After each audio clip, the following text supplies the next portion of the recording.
All right, guys, fire away. Travis, obviously getting some good news and reports on Hamlin. As you guys are players getting prepared to play this game and trying to keep yourselves in your right frame of mind, good to do that. How much does good news like that later here in the week kind of help you guys do that? Man, it's amazing to hear that about Damar, and obviously everybody in this building, everyone across the league, and everybody that's aware of the situation is all pulling for him. That's all that really matters about any of this. Take football out of it. His life is looking like it's looking positive. So that's all we really care about when it comes to him. You guys have had some conversations, I guess, team meetings and things about this. And what have you learned about yourself or your teammates through any of these conversations?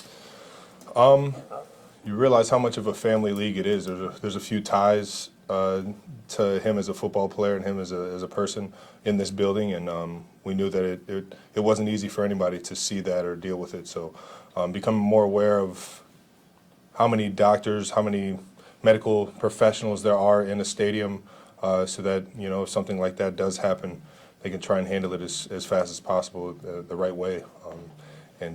Yeah, that was kind of reassuring. But at the end of the day, until he's okay, like I said, I think everybody's has the same mentality. Travis, I had asked Coach Ian about it, and you as a player currently, how do you all compartmentalize? I mean, obviously you watch on television, but if it were to happen, to one of your teammates, how do you all actually compartmentalize to be able to keep going further and keep playing the game? I think both coaches did the right things by ending it right there. There's nothing much that I think you could do as a player to get yourself back in the right frame of mind until you know that he's all right. Travis, was it any more difficult preparing this week for a game, given what happened? 1,000%. 1,000%. I mean, it's on the back of everybody's mind where everybody's waiting on the ticker to see if he's, what's the next update on him, how's he doing. It's, I want to say it's hard, but it is what it is. When you see somebody, especially when, you hear ties of how good of a guy he is and how good of a football player he is, it's just, it's unfortunate, man. It's not what you want to go through the building with. You feel like you're as prepared at this point of the week to play a game as you normally are? Yeah. Yesterday marked Andy's 10th year anniversary of coming to Kansas City, and he's only been here a few months longer than you have. What have those 10 years meant to you and working with him? I mean, it's been everything for me. He's helped not only develop my game, but he's helped change really the outlook on what a tight end can be. And I appreciate him guiding me in that. And without a doubt, I'm extremely fortunate. Everybody's always asking how the heck I get so open. I'm like, well, I got Andy Reid, baby. When you got Coach Reid, he can get my dad open if he was out there. I've been unbelievably fortunate to be under his guidance, program the way he is, because I do genuinely believe he does it the right way. And I don't plan on stopping this thing anytime soon, and I hope he doesn't. Travis, you can win the number 1 seed depending on what rules they put in place, I guess. But what kind of motivation has that been for you guys this week? It's been one of our goals since the beginning of the season. Win the division, get the number 1 seed, be able to get an extra bye weekend before the playoffs start, and that's always on our mind, and we know that's at stake. It's been at stake, and we've been trying to play our tails off to put ourselves in the best position when it comes to playoff time. This is the last regular season game, and the MVP is judged on that. Not that you guys are all single award people, but why is Patrick the Because MVP? he's passed the MVP, that's why. As easy as that. Last time you played this team, you had 4 touchdowns here at Arrowhead. Going to Vegas this weekend. I didn't do much other than that, though. I know, but Jeez. how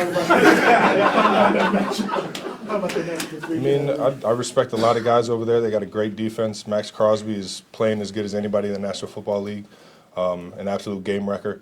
And we're going to go in there and try and play our best football. I don't think we've done that quite yet.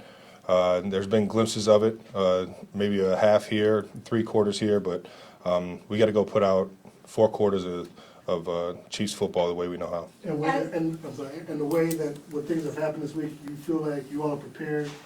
No distractions as you go into this game. It's been a tough week for everybody. So I can't say that.